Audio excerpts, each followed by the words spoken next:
NDAs. We've all known that Sean Diddy Combs certainly made a lot of use of them. A lot of celebrities do. A lot of business people do. They're not an uncommon thing, depending on what exactly you do for a living and what you're interacting with. And it doesn't always mean there's an NDA because there's some sort of unscrupulous sex party going on in the next room. A lot of times it's just there to protect assets, protect information. That's what it's usually there for, so it doesn't leak out. When your NDA is there to protect information that may involve sexual assault or child trafficking or human trafficking.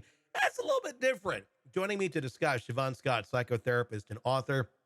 The NDA of Diddy has allegedly leaked out. It is um, very legalese. I did take a look at it.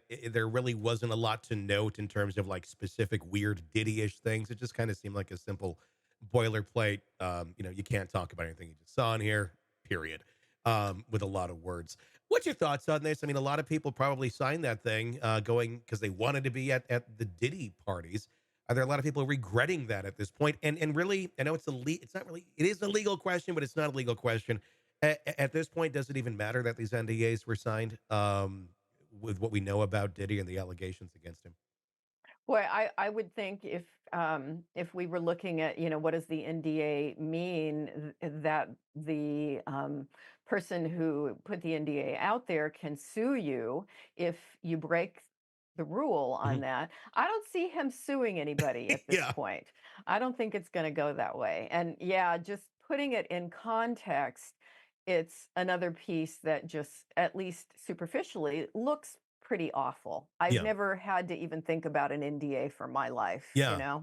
My parties aren't quite that, out No, there, no, so certainly not for parties or anything yeah. like No. working on a book or yeah, sure. Then I'll maybe an NDA with the publisher. But yeah. The papers, I mean, I guess going into a little bit of detail, basically the events stopped people from talking about him for 70 years. Kind of an interesting number there. Mhm, 70 years. Um, mhm. does that, I mean, aren't NDAs kind of a lot? I mean, I don't have a ton of experience with them, but they're kind of usually in perpetuity, aren't they? Like for the rest of your life, you're not talking about this. 70 years is an odd number to me. It almost is like I do want people to know about what happened eventually when I can't be affected by Yeah, I'll it. be long dead after 70 years. Yeah, that is interesting. I think I'm gonna research that more. I know both my sons work in technology, and pretty much every company they work for, they have to sign NDAs. So I've never asked, and how long does is that supposed to last for? 70 years is very odd. It's a bizarre type number for something like this, but nonetheless, a lot of people have signed those NDAs when they went to the parties, and now we're learning more and more about them. Another big piece this last week in the world of Diddy, Courtney Burgess, who was the individual who was pretty close with Kim Porter allegedly for quite a while, is also the same person who a few weeks back released that memoir, which he claims was Kim Porter's. Amazon ended up pulling it down. A lot of people, both pro Diddy and not pro Diddy, speaking out saying, I don't believe this was the person. The name Al B. Sure came up, which I haven't heard since 1980 soft rock radio. And was like, okay, he's was apparently also very close with Kim, a former ex, actually, that said, I don't think there's anything to this. But Courtney Burgess ended up in front of a federal grand jury last week, talking about the book and also claiming to have 11, I believe, gigabytes, gigabytes or terabytes. It's one of the two of information, of video Wow. of the parties that he claims Kim Porter, Diddy's ex, gave to him before her tragic and very sudden death. The fact that it's in front of a federal grand jury, um, that tells me that maybe Courtney has some facts behind him and not just everybody saying, nah. Yeah. Yeah, I go that same direction with it. They wouldn't be wasting time if they thought there was nothing to it. Yeah. I mean, that's a scary thing to think about if in fact his claims are true that Kim Porter saw ahead enough. And obviously she wasn't doing this when she was, in a coma dying, but she saw ahead enough going, someone needs a record of this stuff because Mhm. this isn't right what's going on over here. And Mhm. then she Mhm. dies. Mhm.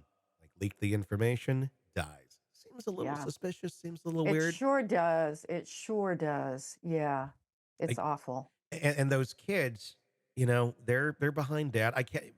That's almost like that's way too much to I think to even fathom trying to wrap your mind around that. Yeah, mom's dead. I think they've accepted. I mean, from what we can tell, I'm not speaking for them, but I think from what we understand, they've accepted mom died of of a disease, and that's what it was. And Diddy was the one that was still there. Obviously, he's not anymore. But to understand that maybe your mom knew a bunch of horrible things that were going on, was actually trying to protect you or save you before she got off. Again, just pure speculation. Not accusing anyone of murder, but it's worth looking into. That's a Yeah. lot to take on as a kid or an adult child. Yeah, and so often you see that with children of people who have committed horrible crimes is that, well, kids and spouses often they just can't believe it, and it's the denial that they need to keep going to not lose their whole vision of the family they thought they had and the parent they thought they had, and the sense of what does this say about me? Yeah. If I'm this person, I'm a part of this person and I've integrated them into my very being, and they just can't see this.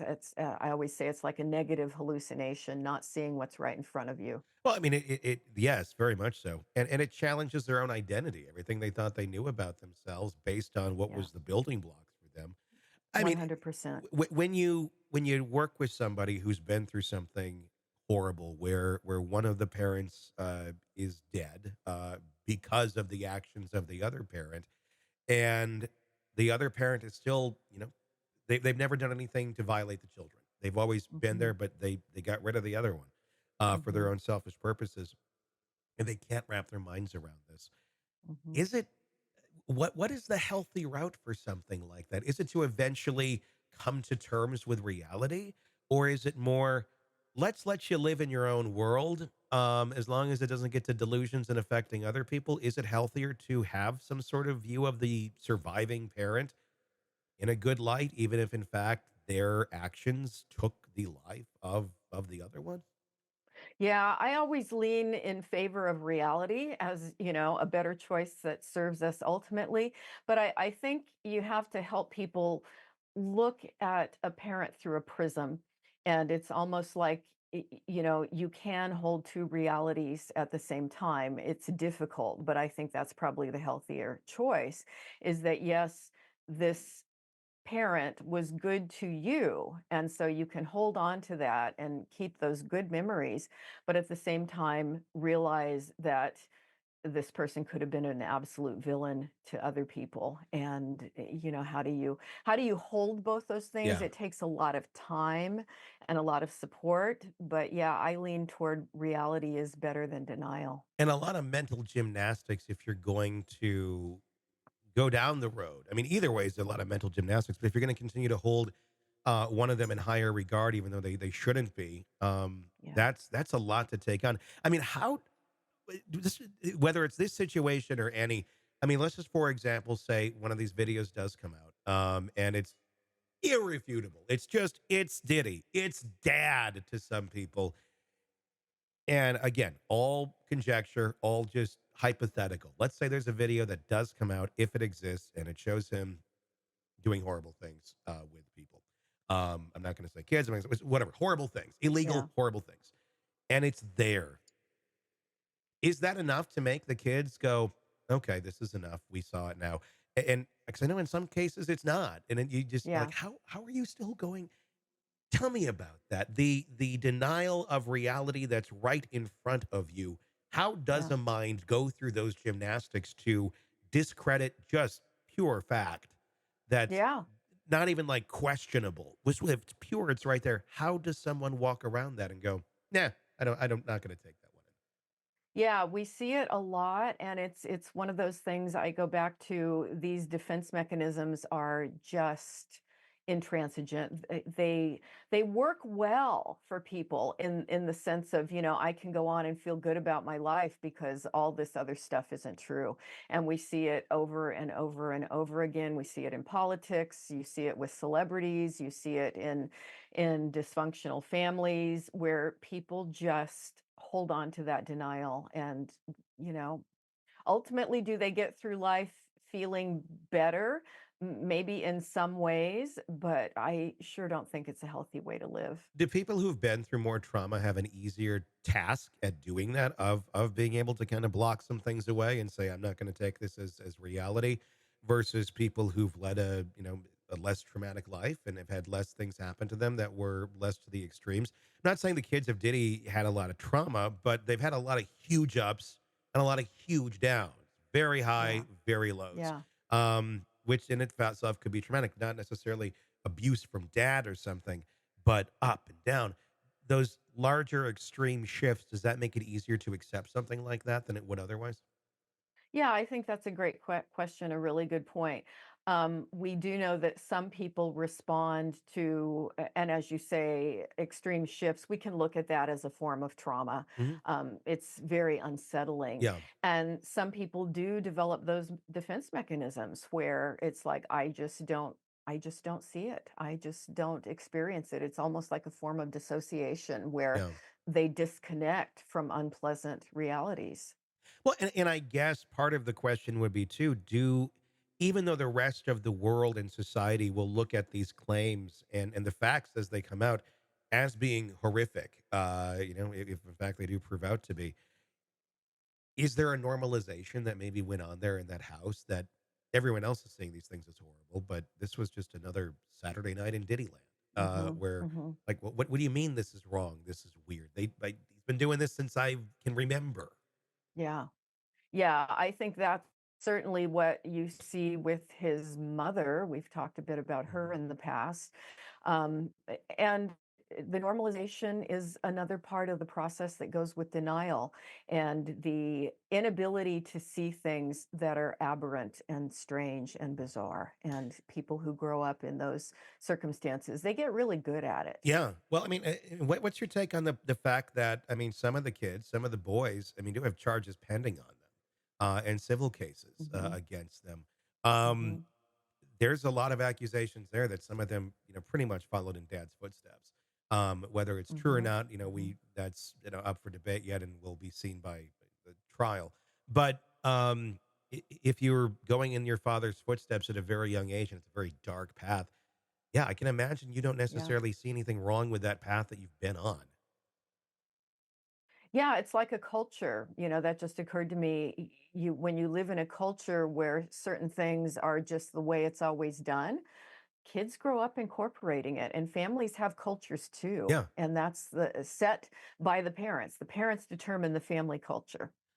culture and cult. Yeah, Very, very similar. very similar. If that is your culture, and then that is also how a lot of cults can continue to grow. I mean, I'm not calling all religions cults, but that is how a lot of culty type religions can grow, because okay, bring the children in and let's feed them the storyline. And Exactly. then that's all Yep. they know growing up. And why, I mean, and there's something that's innate about that. It's home, it's friendly, it's warm, it's fuzzy, even if it's Yeah. horrible. And you don't, that's a hard one to break away from. Yeah, 100%. It just becomes the way our brains are wired, and we don't ever question. And that's the insidious thing about the cult mentality. Yeah. It's going to be, continue to be fascinating, as of course, more allegations will likely be coming down. But there we go. That's the latest on Diddy for the week. Hmm. Hey, thanks for checking out the video. Be sure to follow us wherever you download podcasts, and especially Apple Podcasts, where you can get advanced episode and premium content on our premium channel right there. Also, be sure to follow us on social media so you don't miss any breaking updates on the stories that matter to you most. We're on TikTok, X, Instagram, Facebook. Just search Hidden Killers Podcast with Tony Bruschi, and you'll find us right there. Again, thanks for watching.